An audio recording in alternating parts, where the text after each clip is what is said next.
think this is a budget for New India. It is taking India in the Amrit Kal rapidly progressing towards a developed nation, a Viksit Bharat by 2047. It is not only impactful, it is both innovative and inclusive. If you ask me, ये नए भारत एक समर्थ भारत का शुरुआत है. This budget lays a clear roadmap given the 9 priorities on which the Honorable Finance Minister has focused to set the country on a fast trajectory to help our youth through skill development and employment initiatives, ensure that this becomes the 3rd largest economy of the world, make us more competitive both within the country and across the world, thereby promoting manufacturing, promoting the services sector, promoting tourism. The thrust on infrastructure with its multiplier impact will hugely create jobs and business opportunities.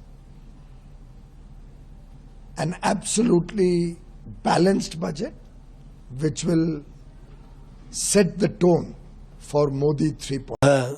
बहुत ही निराशाजनक budget पेश हुआ है और हमें कोई खास उम्मीद भी नहीं थी, क्योंकि मोदी जी अभी जो है बैसाखियों के ऊपर है. सबको उम्मीद थी कि अपने आप को बचाने के लिए, सरकार को बचाने के लिए अपने आप को दोबारा से तीसरे बार प्रधानमंत्री बचा के रखना है. तो इसलिए जो है इस किस्म का बजट आना निश्चित ही था और उन्होंने किया भी वही है.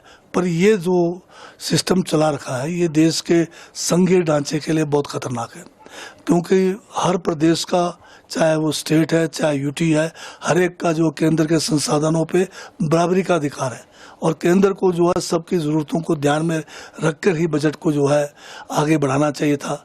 अगर हिमाचल के संदर्भ में अगर आप कहेंगे क्या हिमाचल ने 4 जो है एमपी इनको नहीं दिया है और हिमाचल को इन्होंने जो है आपदा प्रबंधन के लिए भी एक पैसा नहीं रखा है. बजट में एक सिर्फ ये कहा कि इनको भी कुछ दिया जाएगा. तो ये कहना जो है 1 साल के बाद, जो आपदा आने के 1 साल के बाद अभी भी ये राशि तय नहीं कर रहे, समय सीमा तय नहीं कर रहे कि कब देना है या कब नहीं देना, केवल जो है एक झुंझुनू हमें थमा दिया है.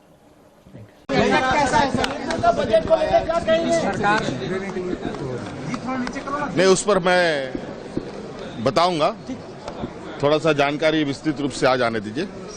सर 40,000 करोड़ रुपए राज्य को देने की बातें हो रही हैं कि बजट में प्रावधान रखा गया है. 40,000 करोड़ रुपए किस हिसाब से दे रहे हैं और बदले में इस राज्य से कितना ले रहे हैं, ये उन्होंने खुश है. देखिए, जब तक किसान और नौजवानों के पक्की नौकरी का इंतजाम नहीं होगा तब तक कोई बड़ा लाभ नहीं पहुंचेगा जनता को.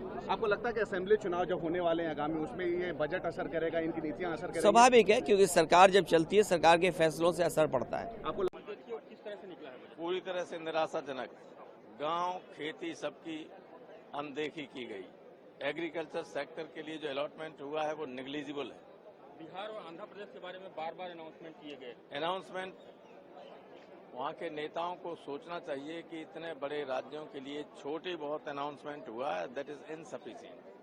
क्या यूपी को कुछ उम्मीदें थी? यूपी का पे खरा उतर पाए? तो दुखद बात यह है कि यूपी का तो नाम ही नहीं लिया गया. यूपी को देने की तो बात छोड़िए, हिंदुस्तान के सबसे बड़े राज्य का पूरे 1.5 घंटे के भाषण में श्रीमती निर्मला सीतारमण ने नाम तक नहीं लिया. नाम देने की तो बात है. बजट पूरी तरीके से निराशाजनक बजट है. इस बजट में जो देश की ज्वलंत समस्याएं हैं, खास तौर पे, विशेष तौर पे रिकॉर्ड बेरोजगारी और बढ़ती हुई महंगाई, बेरोजगारी और महंगाई को दूर करने के लिए कोई कदम नहीं उठाए गए, कोई आवंटन नहीं किया गया. इस बजट में बड़े जो हमारे वर्ग हैं, किसान और गरीब, उनको राहत पहुंचाने के लिए इस बजट में कोई कदम नहीं उठाया गया और केवल आंध्र प्रदेश और बिहार, बार बार उन्हीं पे चर्चा होती रही, उन्हीं को आवंटन किया गया, उन्हीं पे फोकस रखा गया और कई प्रदेशों का नाम ही नहीं लिया गया. हरियाणा को बजट में कुछ नहीं मिला, यहाँ तक कि हरियाणा का नाम एक बार भी लेना वित्त मंत्री जी ने ठीक नहीं समझा, बजट में नाम ही नहीं आया हरियाणा का। क्या हरियाणा भारत का, देश का हिस्सा है कि नहीं, मैं सवाल पूछता हूं। राजनीतिक भूल नहीं है सर, चुनाव भी है और हरियाणा को भी से भूल गए आप। वो अगर वो हरियाणा को भूल गए बजट में, तो हरियाणा की जनता कमल के फूल को भूल जाएगी। जो अल्पमत की सरकार है उसको बचाने का ये बजट है और करीब करीब ये पूरे देश को इग्नोर किया गया है। अयोध्या को इग्नोर किया गया है, उत्तर प्रदेश को इग्नोर किया गया है। उत्तर प्रदेश वो प्रदेश है जिसने 1 दर्जन से ज्यादा देश को प्रधानमंत्री दिया है, देश की राजनीति को बदलता है, देश को राजनीति की दिशा और दशा को तय करता है, पूरी तरह से इग्नोर किया है।